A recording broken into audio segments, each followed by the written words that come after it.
I reckon let's get into it. Yeah, I can start. Perfect. Yeah, so just to Okay. very quickly introduce, this is Bruker's Dr. Mareike Gerken. She is one of the application scientists based in Berlin. She's a fabulous resource for all things arts and conservation applications, and we're really excited to learn more about the M6 jet stream. Okay. Thank you, Hannah, and No worries. thanks to your organizing committee for giving me the opportunity to speak today. So, what I would like to do with you today is to go on a journey to dive beyond the surface of artworks because there's more than what we can see with our visible or with our naked eyes. Let's start with something that is not really a cultural heritage object, but something that we've all had in our own hands with leaves. What you can see here is not an image as you would expect from if you do a photography, but this is mapping chemistry. So what we do here is this is one of the results that we get if we do specially resolved micro-XRF analysis. So we are bringing XRF analysis with a micro-focused beam to the second dimension, scanning over entire artworks, or in this case, over a selection of leaves. What you see effectively as a result, you can display this as an image, and you get information on where different chemical elements are enriched or where they are less incorporated. Here, for example, we see the display of iron in red, of chlorine in blue, or of potassium in green.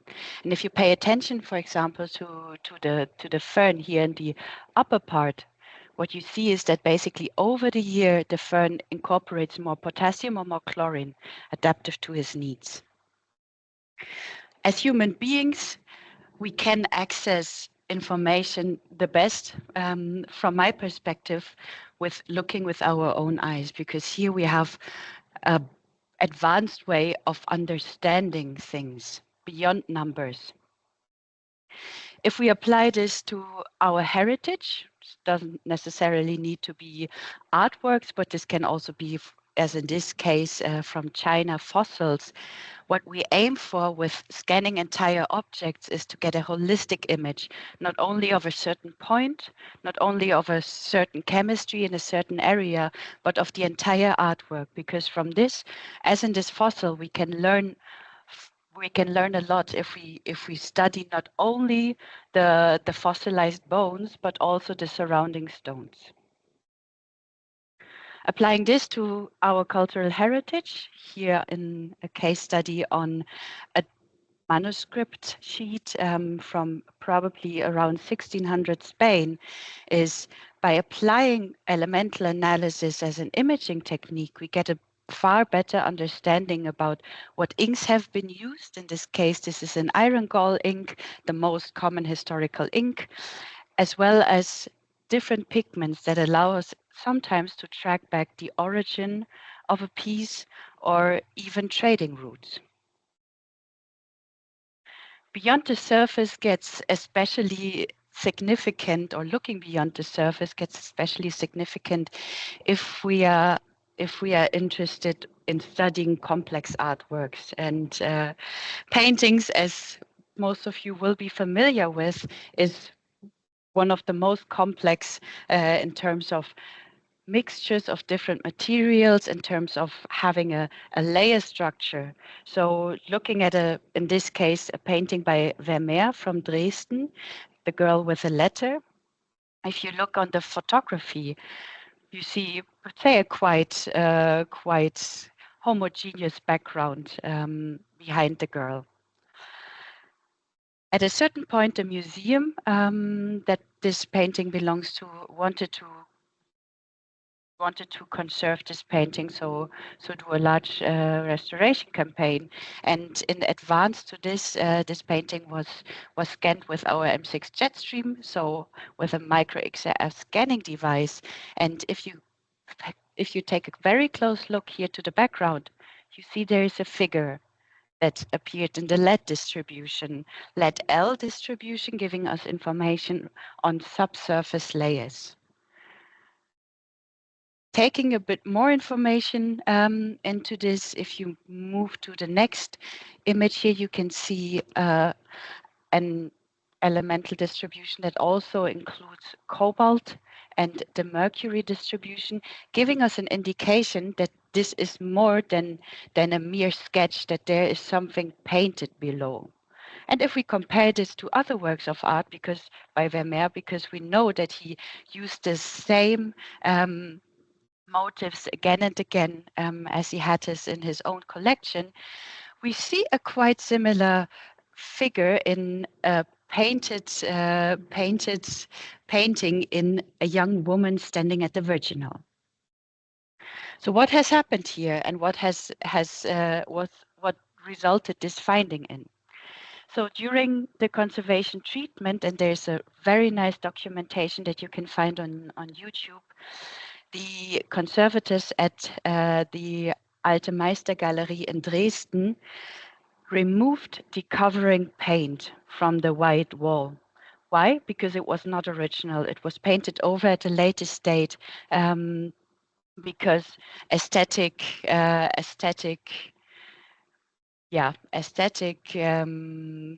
let's say, because people had a different view on aesthetics, and they wanted to get the painting to a more quiet state.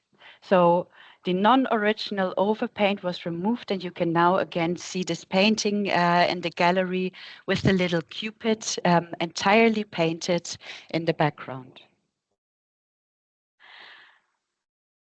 Bruker has an entire family of XRF analyzers that is dedicated to the analysis of our cultural heritage, starting from very small spot analysis instrument and going to more sophisticated mapping, or what we call specially resolved micro-XRF analysis, that are less and less portable as they grow in size and weight. We are going to focus today on a huge variety of case studies that I brought from our lab here, but also from projects that we did in collaboration with different researchers. The M6 jet stream was developed with the intention to be used for studying art objects, and one of the main advantages it has, that basically, as you can see in these pictures, it is very adaptive to all different sorts of cultural heritage artworks. So we do not need to prepare our samples. We can just put it in front or below our system, and then we can start right away. And what we will get is as said before, an holistic image of the chemistry over the entire artwork. I'm going to start with some case studies from the Städel Museum in Frankfurt, where I have been working before as a research assistant in the painting conservation studio. And just a bit of background information, the Städel Museum is a private collection in the center of Germany. It comprises a variety of medieval to contemporary artworks and graphics art, and is, let's say, well equipped in order to not only treat these artworks in conservation campaigns, but also to do art technological studies. At the Städel Museum, it all started with the Altenberg Shrine, which is one of the best preserved early medieval artworks from central Germany. It was created around 1330s onwards, and has a rich decoration of medieval saints. You can see here a picture from the front, and this gives you a very good impression of how the decoration was done back in 1330s, and it's quite well preserved on the front of the altarpiece. While on the back, unfortunately, due to a quite bad state of preservation, it was redecorated during the Baroque time. So what we see here is quite floral ornaments, but we don't get any information in its current state with no technique available on the actual medieval saints program. A huge portion of this altarpiece, or of the back of the altarpiece, more than 2 square meters, was scanned in 2 days and nights with, let's say, quite short measuring times in order to get an information about what was the intentional program to contextualize the altarpiece into its original location in a church. Here you can see an image of the back as it is preserved today. As said, we have a Baroque floral ornament that in itself is not that well preserved. In a detail, we can see here some scanning micro-XRF results.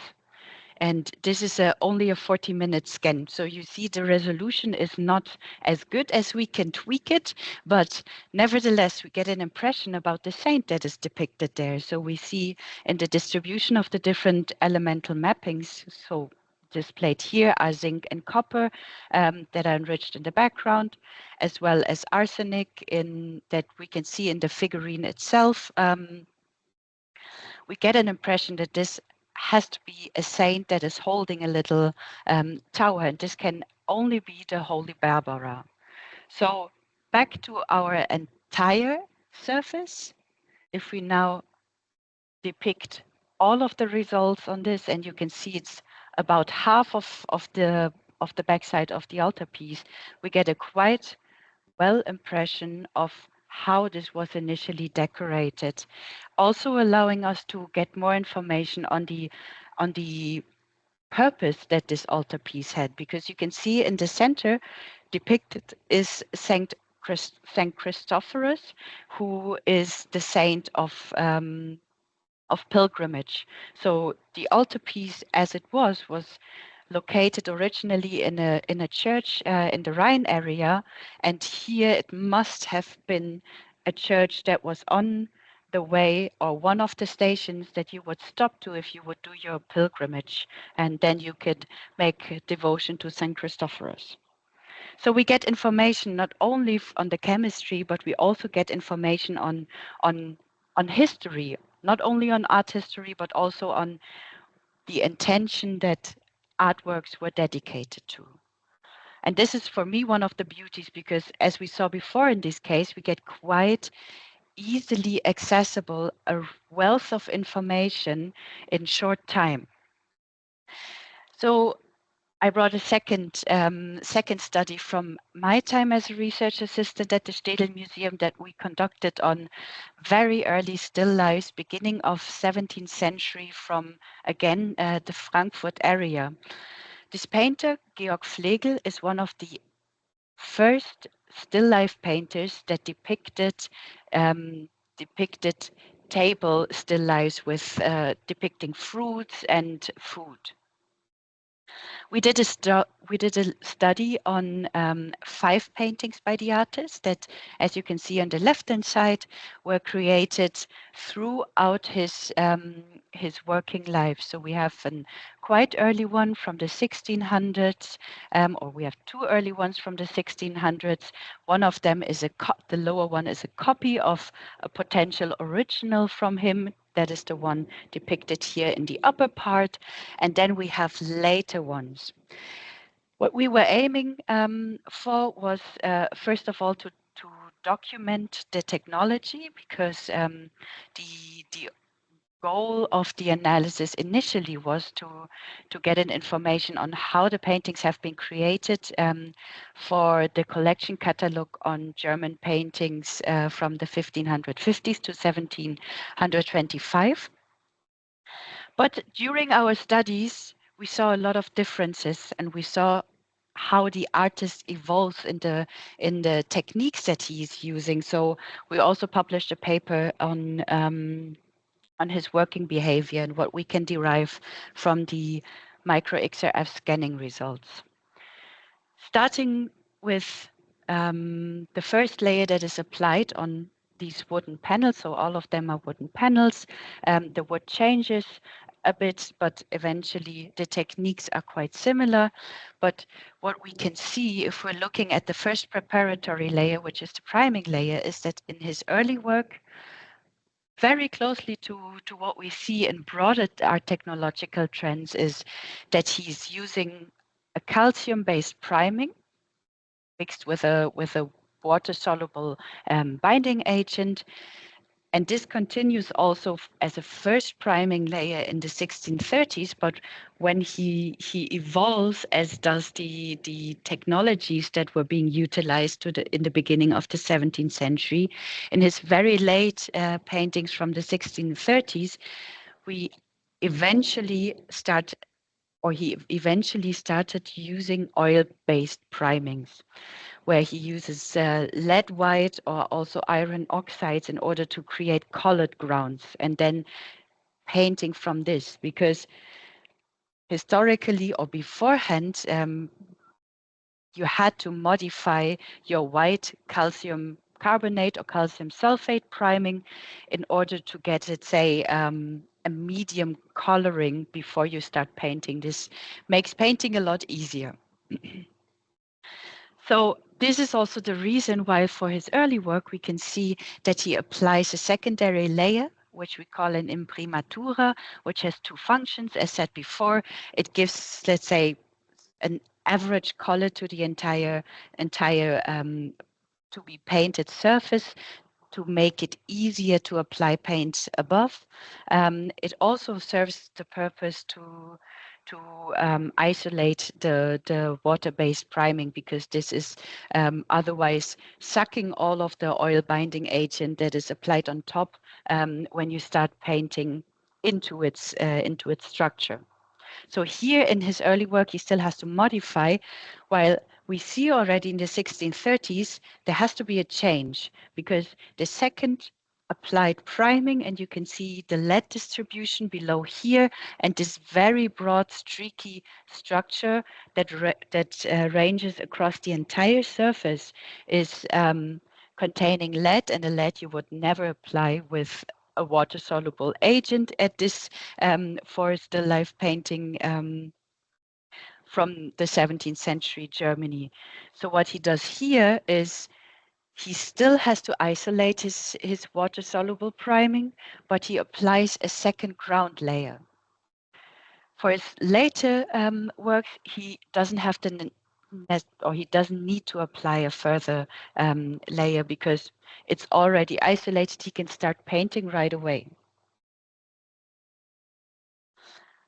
Looking at how he created his composition afterwards, in the early case, we could not find any information on potential underdrawing. We know, however, also because his work has been studied quite well, that he was using repetitive motifs. Probably he had some prepared patterns for different objects that he was just mixing together. So there has to be some way that he transferred these to the painting ground before painting, but with no technique, neither with scanning micro-XRF, nor with any more conventional techniques for studying the underdrawings, we could find any information. What is interesting studying how he applied and developed his composition, we can actually see in his later works. And there again, we see how he involves as a confident artist. Starting in the 1630 or around 1630, we start seeing shapes painted with lead white in the micro-XRF scanning results. And what we consider this to be is that he starts quite freely just indicating positions of motifs, because now he also has a dark ground on which he has to paint. So he's starting to use white shapes in order to get, to mark the areas where he would like to paint the different features. And this evolves further into his late works, the late 1630s, where eventually we start seeing these often oval shapes that in parts do not follow the composition. So in these late works, we see there's a lot of changes, a lot of pentimenti changes to the composition, and a lot of oval shapes that do not serve any purpose. In some cases, we can allocate them to specific fruits or to specific plates, but in some cases, they have been rejected during the painting process. So summing up, what can we learn from this is that by studying how a painter works throughout his entire career, we can see how he gains confidence, how he's he has to base the way he paints less on predefined motives, but he can work in a more confident individual manner, adapting also to the changes that we have in how to paint during the 17th century. And that is something that I would like to repeat in order to show you the advantages that you have if you map if you study not only a single object, but if you try to contextualize into a broader time frame. And this we will see in another case study now. We are moving away from paintings to journal prints to see if we can map something that you can normally not study very well with XRF, and these are synthetic organic pigments. So around the end of the 19th century, early 20th century, we see also going hand in hand with the with the rise of industries and the rise of knowledge in chemistry, there is a change to the pigment market as well. So from mainly inorganic compounds, there are more and more organic pigments that are created synthetically, implemented quite fast into the market of paint supplies. Around this time is also where these journal prints are located. They are all from a journal called Le Petit Journal, which I think was firstly published in 1863 and continued to be published until 1944. So exactly in the time where we have a lot of changes, not only in society, but also on possibilities of materials to be used. These journal prints featured colored prints by different artists, and we see there is a difference in quality. So some are, let's say, of a more reporting a situation that has happened, an historical event. Some are quite sarcastic and by some quite renowned artists. We studied these 13 issues with a total of 22 colored prints, ranging from the year 1895 to the 1920s, in order to see, can we see a change of the pigments that were used for printing. Le Petit Journal, probably none of you has ever heard of this before, but back at this time, it was the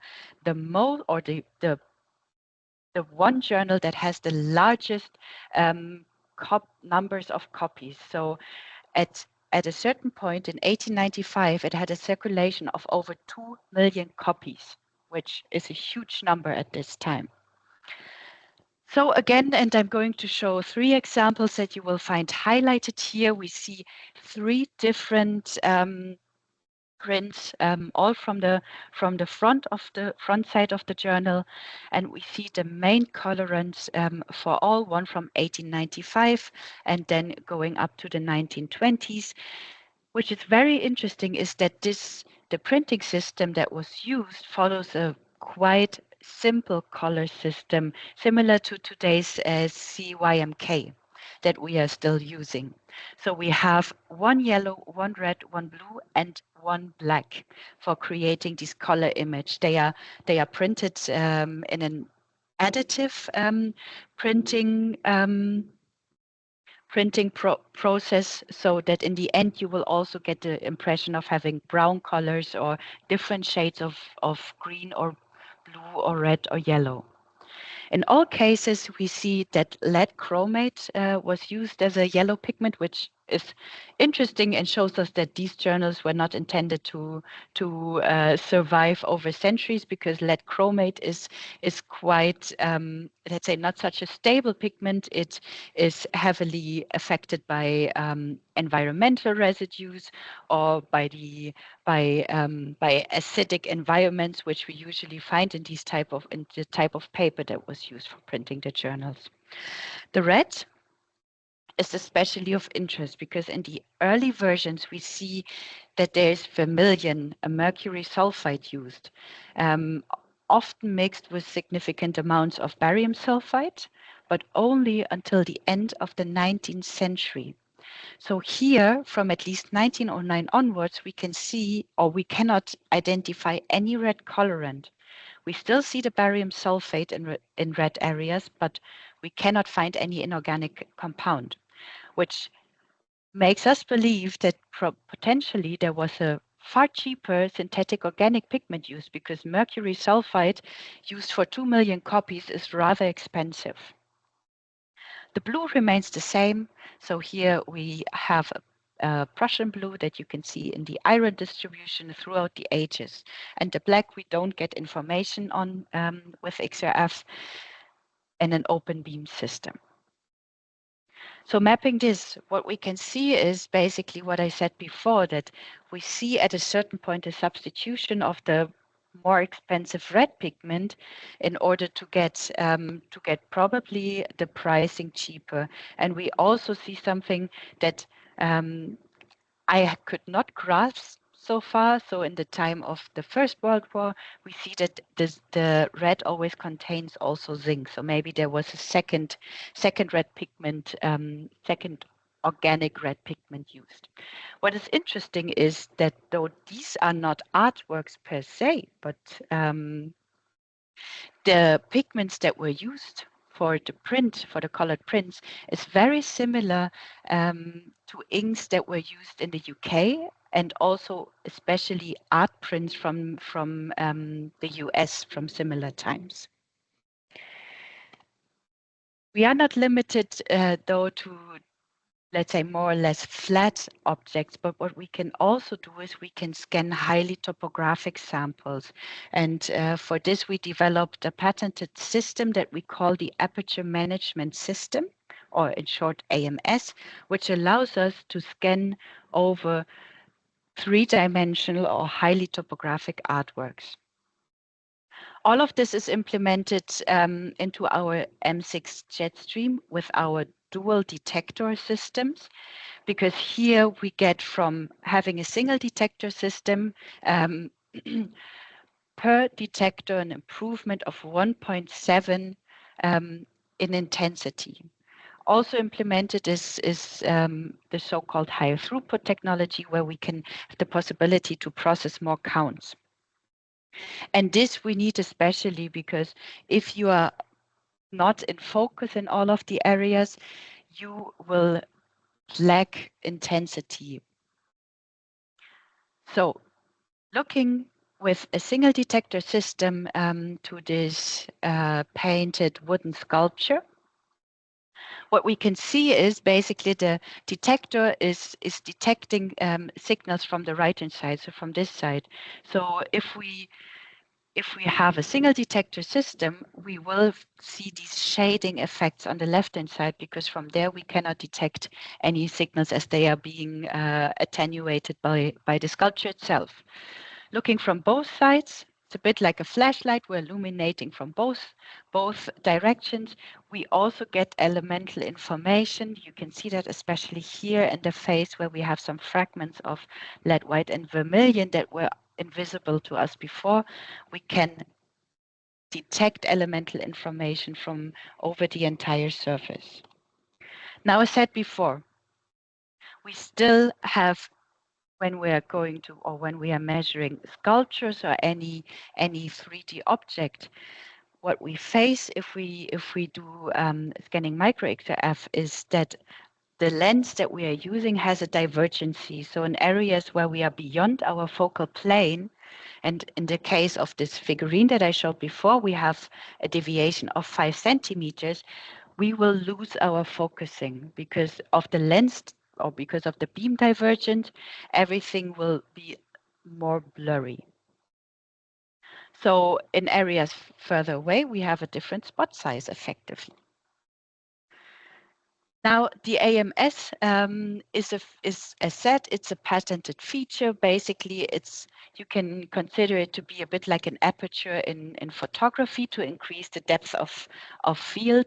It's located between our X-rays and the entrance to our polycapillary, which we use for focusing our beam into this bright small spot. So using the AMS, we only use the central capillaries, reducing with this the divergency of the beam. For the M6, this would normally be around 30 microns per millimeter, but now applying these, or bringing this aperture in front of the entrance of the polycapillary, we can reduce this to 20 or even to 10 micrometers, meaning that at a 10 centimeters working distance, normally our spot size would have increased to 4 millimeters, and we can reduce this to a spot size at 10 centimeters of 1.2 millimeter. There are two different different apertures in front that you can select. One has a diameter of 1,000 micrometers, the other one of 500 micrometers. But because we are only using the central capillaries, everything comes with a price. We will lose intensity, and this is depending on the opening that you use. The smaller the opening, the less capillaries you are utilizing for shaping your beam, the less intensity you have. So we're reducing our intensity by a factor of 3 or a factor of 7 for the AMS 1000 or the AMS 500 respectively.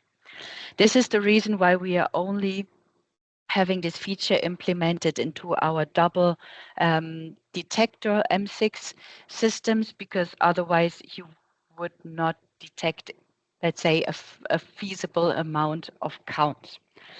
However, intensity loss we can compensate by giving it more time or by changing the excitation. So I'm going to show you this on some examples. Going back to our painted wooden sculpture, I think this is a nice example, because you see, if you're just looking at a micro-XRF scan without using the AMS, we see in the areas where we are within focus. So, for example, here the head of Christ, we get a quite highly resolved elemental distribution, while areas that are, as said before, 4 to 5 centimeters away, further below, we still get elemental information, but we don't get this elemental information with such a high resolution. Now, if we scan the same object using the AMS, you can already see we maintain a higher resolution that specifically gets visible if we zoom into a detail here on the right-hand hand, where basically with our standard settings, as said before, you get an impression of the distribution of mercury coming from vermilion and lead from lead white, which is here in the flesh tone and the blood. But you don't really get a nice impression of the brushwork, maybe of cracks in the paint, and this all you can see if you're using the AMS and just giving it a bit more time. The M6 has a very unique setup, and this allows us to access areas that normally with no micro-XRF scanning device or handheld XRF you would be able to reach. And I think this becomes quite clear if we look at this porcelain from my grandmother, where you have a rich decoration in gold, but also this small flower decoration in the lower part of the cup. So from the edge to the depth of the cup to the floral ornament, we have a distance of round about 4 centimeters. Now, I cannot access this with any handheld analyzer. if I don't have a perpendicular excitation, I can also not measure the elements that were used to color the rows. With the M6, because we're having perpendicular excitation, and you saw this before, we always get elemental information depending, or yeah, at to a certain limit, but at 4 centimeters, we still get elemental information, even if we're not in focus. And scanning over the cup, over the opening of the cup, we will get information directly on the area of the rows. Now you can see, as said before, because we have a divergency of our spot, just scanning over the cup, we can identify the gold in the decoration. Also in areas that are out of the focal plane, we can also see that there is lead in the floral decoration, but it's not very highly resolved or very sharp. Same conditions using the AMS. So here I don't even compensate for any loss of intensity. I still get a higher resolved image. I start seeing the gilding decoration as well as the depiction of the rows more clearly. Compensating now with for the loss that I had in intensity when using the AMS. So here I increase my measurement time by a factor of 7. You start seeing all of the details in very high details, allowing us to even distinguish between different applications of the enamel, of the colored enamel of the rose decoration. The AMS, basically, you can apply this to all different sorts of cultural heritage. So here we see Millefiori glasses. They have a length of 1.5 to 2 centimeters. So these are already quite small objects. Still, on the left-hand side, you see one measurement without the AMS. On the right-hand side, with the AMS to enhance the focal depth. And what we can see is that even on areas of focus, we get, and this again becomes more visible if we zoom in, even in areas of focus, which would be here the center, we get a far better understanding about the surface and surface structure. So we start seeing these little holes here, probably from any sort of bubbles, and we can see into the depth of field very nicely how the center of the glasses is composed. And as a last example, maybe going back to manuscripts, again, we're seeing here iron gall inks. And in some of the cases, when we are going to analyze artworks, we are not able to adjust our object to the focal plane of the scanning device. And this is often the case if we're looking, for example, if we're studying books. However, again, here on purpose, this little fragment with iron gall ink was purposely moved away from the focal plane on the right-hand side by 2 centimeters. So you see this gradient of sharp elemental distribution. Here, iron and calcium are depicted, and in areas out of focus, we see less signal and it's less highly resolved. So again, using the AMS, we can maintain a very high resolution also in areas out of focus.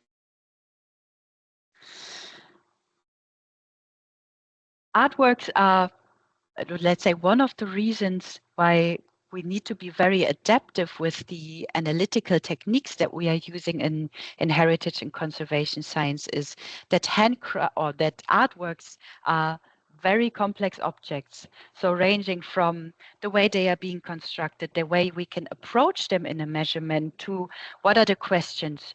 Are we looking for the state of conservation? Are we looking for the technology that has been used? Are we looking for changes? Are we looking for broader views on what materials were utilized? I'm going to delve a bit into this topic in the case on the case of porcelain, and here you can see what I was just mentioning. So we have to get creative in some of the cases in order to study exactly what we're looking for. And I think porcelain is a really great example for this, because here we have different areas of interest. So we can look at the body, because we would like to know what are the raw materials that have been used in order to locate them to certain mining sites. We would like to study the glaze in order to understand which technology has been used. We would like to study the colorants in order to understand also provenance, for example. Here you see now not only the M6 jet stream, but also our M4 tornado. Here, one view into the chamber, where you can see, in order to study here the body of the porcelain, we even had to remove the table to make a measurement. Or also the helio, where we had to get quite creative in changing the angle in order to find an area where we can focus onto the surface. Maybe a quick side note on this.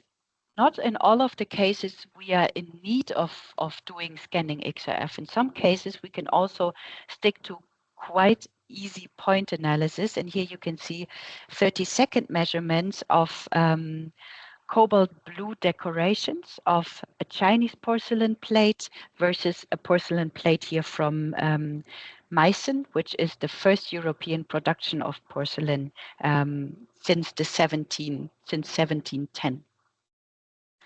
In this case, we could do an extensive mapping. We could spend a lot of time in order to get a highly resolved scanning micro-XRF image. We could also not spend too much time and get a quick scan, but the question here was, can we study the provenance or the origin of the cobalt ore? And for this, I don't even need to conduct a scanning measurement. I can just do a 30 seconds point measurement, and I know everything that I need to know. Because what you can see here is basically, in both cases, spectra from the blue enamel. In both cases, these are cobalt blues.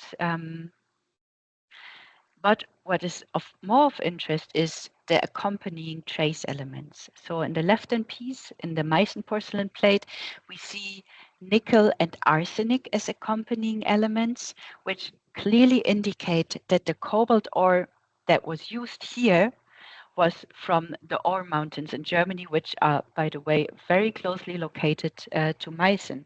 While the Chinese porcelain, or in Chinese porcelain production, they utilized inter alia cobalt ores coming from the Himalaya, from a manganese-rich crust. This is why we see, in difference to the Meissen porcelain, a really high peak of manganese. As said, artworks are very, or can be quite intricate. Also, in most of the cases, we don't just have one question that we are addressing when we conduct an analysis, but we would like to get a holistic image. We would like to understand the technology, but we would also like to understand the state of preservation and maybe even later additions. And these I'm going to show on one case study from a measurement campaign that we conducted last year at Sèvres National Museum and Porcelain Manufacture, which is closely located to Paris, still producing porcelain there, but they also have a very huge collection of historical porcelain pieces. And I'm going to focus on this 18th century candle holder. You can see it has porcelain decoration, a little boy holding two birds and different flowers, as well as a gold ornament. So the question here were, do we have later additions? Because the art historians knew that some of the flowers were not original, but from an art historical perspective, they were not able to distinguish the original from the later additions, and also to get an impression on the general technology that was used for creating these pieces. One side note, again, maybe if we're scanning topographic objects, and you can quite nicely see this in the mapping of the different lead lines. We have high energy lead lines, the lead L lines on the left-hand side, which due to their high energy are not that strongly attenuated or absorbed by air. And we see on the right-hand side the lead M lines. They are low energy lines, and you can see the effect of air absorption quite strongly. So everything that is closer to our focal plane, we still detect signals. Everything further away, we don't. Still, we get a wealth of information. So focusing on two pieces of results here, what you can see, for example, in the gilded ornament of the candle holder is that all of the metal areas, they show extensive signals of zinc and copper. So potentially there is a brass that was used here that was afterwards gilded in a fire gilding, because as you see on the right hand side, we have a correlation between gold and mercury signals, mercury being a very good indicator of fire gildings. Second focus will be set again on our cobalt blue, because this contains always a wealth of information. So you see here on the left-hand side depicted the lead and the cobalt distribution, and you can see two green squares. These are basically from within this is an image from within my data processing, where what we get as a result, these are not images, but this is spectroscopic data. So in every pixel, I have a spectrum located, and I can play with the data. I can extract spectra from specific areas to understand more the composition of certain areas. So here you see two different blue areas, and on the right-hand side, their respective spectra. And again, we can discriminate quite clearly the original blue now from a later addition, because historically we were not that good in cleaning the minerals that we were mining. So we always have these accompanying trace elements. I said it before, nickel and arsenic, and in this case also bismuth, are quite indicative of the ore mountains. But in the later edition, and you can see this here in one of these flowers, which probably is from the 19th, or we know it's from the 19th century, we don't have such a high amount of traces accompanying, but we have a quite high amount of zinc. Exactly, this flower also correlates or also contains elements that we know have not been used in the 18th century. And one of these is chromium, that you can see depicted here on the left-hand side, and also in this little flower down here. So we can quite well say these two flowers have been created later on, because maybe the original pieces were lost. And maybe as a last addition, we also see a more recent conservation treatment. On the one side in enrichment of calcium, so potentially here's a filling material of small areas of losses, and partly this was also painted. And we can see this here, for example, in this little bird in the titanium distribution. So we get a holistic image of original, later additions, as well as more recent conservation treatment. But we can also go beyond soul element identification. And for this, we dive a bit into, or we move from Sèvres, so from France, to Indonesia, where we historically can find these kris daggers made of iron. What is interesting with these daggers is that it's not just their very unique shape, but also the materials that were utilized. Because here, intentionally, meteoritic iron was used in order to create the blades. Meteoritic iron we can usually quite well identify if we find accompanying high amounts of nickel. And this case is from a flea market, so it's an object I bought myself, and I was really excited because I know of different studies that show the meteoritic origin of the iron, and I wanted to see if this dagger contains or is based on meteoritic iron itself. Unfortunately, in some areas, we also see an enrichment of chromium, which would more speak for a more recent dagger. And also, I have beyond elemental identification, if my sample has a defined composition within the analytical volume that I'm probing, I have the possibility to conduct quantitative analysis, also with the M6. And in order to understand, or so this is based on so-called fundamental parameters, because we know very well the effects that are occurring when we have X-ray fluorescence analysis. All of the effects are tabulated, and we can, based on this, do calibrations that do not require any reference materials in order to go to composition values from intensities. However, we always recommend do a validation first on references.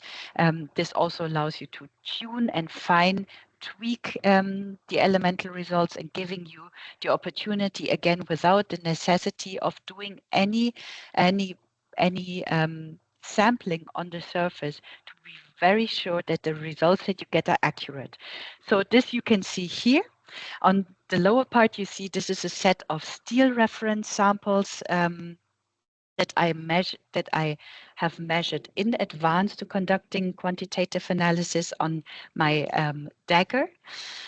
And you see in this case, we have a really nice correlation thanks to the fundamental parameters, because this considers all of the matrix effects of excitation and absorption. We have a quite nice correlation in the linear correlation. But we see that there is some deviation from our reference results to our measured results. So I can then correct within the software these deviation, and check again. We now have a one-to-one correlation, so I can now go to my unknown sample and do some measurements. And what we see here is we have a quite low nickel content. So in all of these areas, these 3-point measurements on the right-hand side, we have around 1 to 1.2 weight percent of nickel, meaning in this case, this could be meteoritic iron, but it's for sure mixed with another iron of different origin, because usually in order to identify this as a meteoritic origin, we would need to have more than 7%. But we get more information when we study especially metals and generally in our spectrum. And some of these are scattering effects, and especially if we deal with crystalline matrices like as metals are, we get information also on the crystallinity. So what we see in our spectrum, or what we can see in our spectrum, if we map crystalline matrices, is we see scattering peaks that are originating from a scattering of the X-rays along our crystalline structure. As an example, this is a pure aluminum. So you would expect in an XRF spectrum to see only the aluminum emission energies. So this peak down here in the lower energy range, everything from here to here is not an elemental signal, but these are diffraction peaks, so the scattering effect. We can take advantage of this. And for this, again, I'm going to a dagger. But now this is coming from the 14th century. And it's probably not a dagger that was used for any practical application, but this is more a decorative item, maybe for a wealthy person or royal person. Because what we can see here is, again, this is an iron dagger with a fire gilding, what we saw before. So we again have gold and mercury co-occurring in the outer parts, but we see here this this gilding part is depicted or is visible on this side. So potentially the embedding of this cross section. So these are the outer areas. This is the central area of the dagger. During the preparation of this cross section, it was turned clockwise or anti-clockwise. In difference to what we saw before, if I just move back here, we see the iron distribution and also the phosphorus. In difference to this, we can also map the diffraction peaks. And what we can see or what we can visualize with this are crystal domains. And interesting in this case is that the crystal domains in these cases, especially on the right-hand side, are larger than they are in the center of the dagger, which would make the material softer. This is surprising, and also another reason why we can quite well interpret this dagger not to have been used for really cutting something, but more as a decorative item. Crystal domains also give us information, as a side note, maybe on how quickly does a metal, for example, get cold after it has been forged. And continuing, I have to get a bit quicker. Further information is also that we can study coating thicknesses, and for this I have this. I brought this example of a tin copper or bronze cauldron, where basically, again, we can scan this even with a deviation on the surface topography of 10 centimeters using the AMS. We get a really high resolution of all of the features of the cauldron, even in areas very far away. But what we can also do is we can apply a bit of, let's say, or using our knowledge of XRF, we have the possibility to even determine the thickness of the tinning on top of the bronze. For this, we utilize a technique that is called the standard addition method, where basically if you have an unknown, you can just put known amounts on top and then just calculate backwards and drag the linear correlation through zero, and you will come to determine your unknown, which in our case is the thickness of the analyte. Practically, this works as following. We have known layer references of pure tin that we just place on top of our system, always on top of our artwork, always at the same location, and we measure, and you can see depending on how thick our tin layer is, we get higher intensities, and we see also that the copper is vice versa because it's being attenuated by the tin. And then based on this, we can extract the net intensities that we calculate, so the counts per second that we get for tin.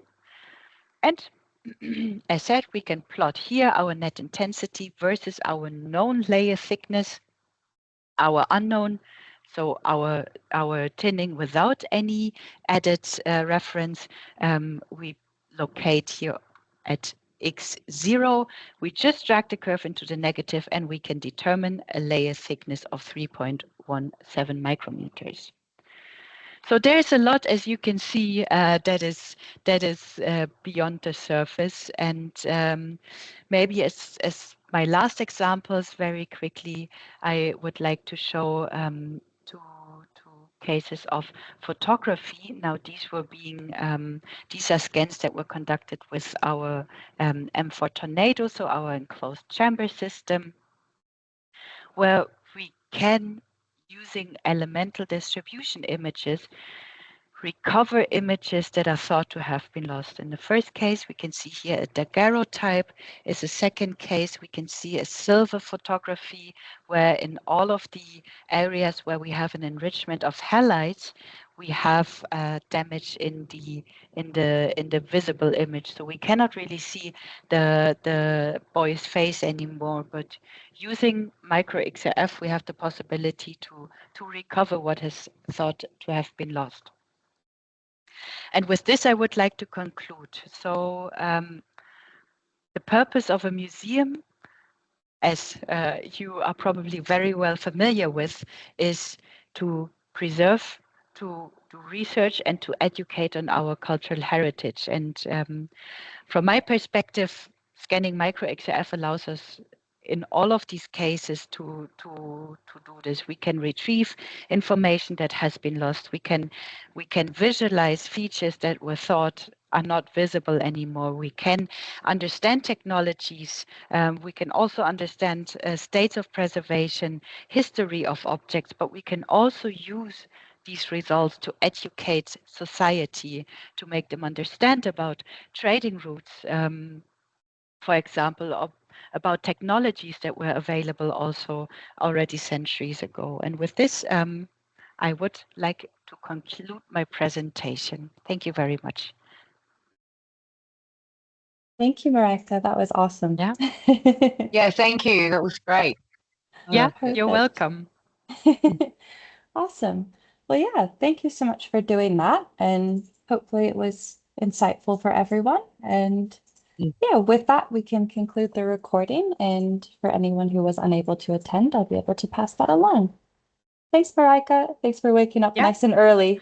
Yeah. Thank you. You're welcome. Have a good Bye. evening. Thank Bye. you. See you. Bye. See you. Bye. Bye.